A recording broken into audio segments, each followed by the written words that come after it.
किसी भी बिजनेस को बड़ा बनाने के लिए अगर कोई सबसे ज़्यादा ज़रूरी है तो वो है कस्टमर, और कस्टमर से ज़्यादा ज़रूरी है कस्टमर की ज़रूरत। अब कस्टमर की ज़रूरत को कैसे समझा जाए, कैसे उसको पकड़ा जाए या कैसे उसको बनाया जाए, इसके बारे में आज चर्चा करते हैं। ये शुरू करते हैं। सबसे पहला काम कीजिए, मार्केट में जो एग्जिस्टिंग डाटा है उस डाटा के बेसिस पे स्टार्ट कीजिए कि कस्टमर को क्या ज़रूरत है। आप किसी भी फील्ड में हैं, उस फील्ड से रिलेटेड आजकल आपको इंटरनेट पे अच्छा खासा डाटा मिल जाएगा आपके कस्टमर का, कि आपका कस्टमर किस टाइप की चीज़ों को पसंद करता है, आपका कस्टमर क्या खरीदना चाहता है, आपका कस्टमर कब खरीदना चाहता है, क्यों खरीदना चाहता है।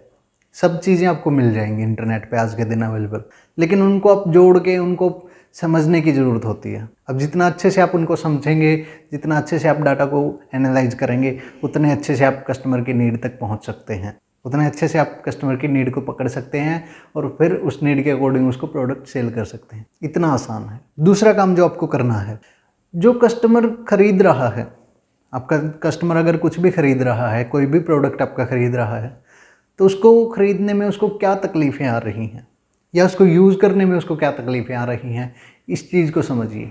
और जितना आप उसको अच्छे से इस्तेमाल करना सिखा देंगे, जितना आप उसकी इस्तेमाल करते टाइम तकलीफ़ें मिटा देंगे, या जितनी ख़रीदते टाइम अगर आप उसकी तकलीफ़ें मिटा देंगे, तो वो आपके पास ही आएगा, वो आपका लॉयल कस्टमर बन जाएगा। इसके बहुत सारे चांसेस हैं, ऑलमोस्ट 100% कि वो बार बार आपसे ख़रीदेगा, वो आपका लॉयल कस्टमर बन जाएगा। आप अगर आपने उसके पेन्स को मिटा दिया, तो अगर आप उसने गैप्स को फुलफ़िल कर दिया, उसके ख़रीदने के टाइम पे अगर कोई गैप है कस्टमर के बिहेवियर में जो वो चाहता है कि ये पूरा हो, अगर आपने इन चीज़ों को कवर कर लिया तो आप बहुत अच्छे से अपने प्रोडक्ट को बेच पाएंगे। तीसरा काम जो आपको करना है, अपने कंपटीशन को आपको देखना है कि आपका कंपटीशन क्या कर रहा है, और जो आपके कंपटीशन के प्रोडक्ट में गैप दिखाई दे आपको, जो आपका कंपटीशन आपके कस्टमर की नीड को पूरा नहीं कर रहा, आप उसी नीड को पूरा करने में लग जाइए। जिस नीड को आपका कंपटीशन नहीं कवर कर पा रहा है, नहीं टैकल कर पा रहा है, नहीं फुलफिल कर पा रहा है,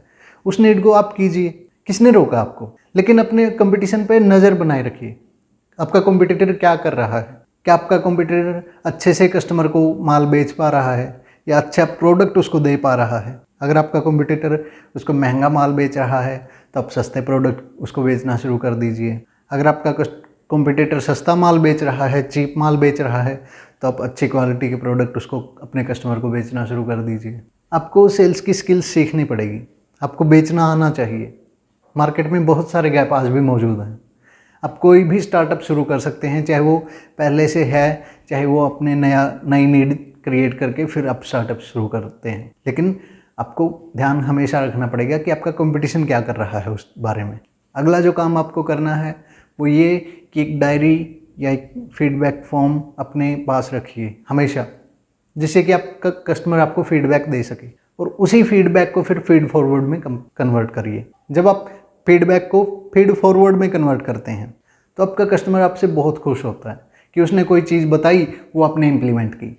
आपका कस्टमर को लगता है कि आप उसकी सुनाई कर रहे हैं, उसको जो उसकी पसंद नापसंद का आपको ख्याल है, और इससे कस्टमर बहुत हैप्पी होता है। इससे कस्टमर के माइंड में एक पॉजिटिव साइन जाता है आपके प्रति, और आपकी एक अच्छी इमेज बन जाती है कि हाँ, अगर मैं यहाँ से कुछ सामान खरीदूँगा तो यहाँ पे मेरी बाद में भी केयर होगी, ये लोग बाद में भी मुझे अच्छी सर्विस देंगे। हमेशा इन चीज़ों का ध्यान रखिए। आज की वीडियो में इतना ही। हमारे साथ बने रहने के लिए, अपने कस्टमर की नीड को पहचानने के लिए, चैनल को सब्सक्राइब करने के लिए आपका बहुत बहुत धन्यवाद।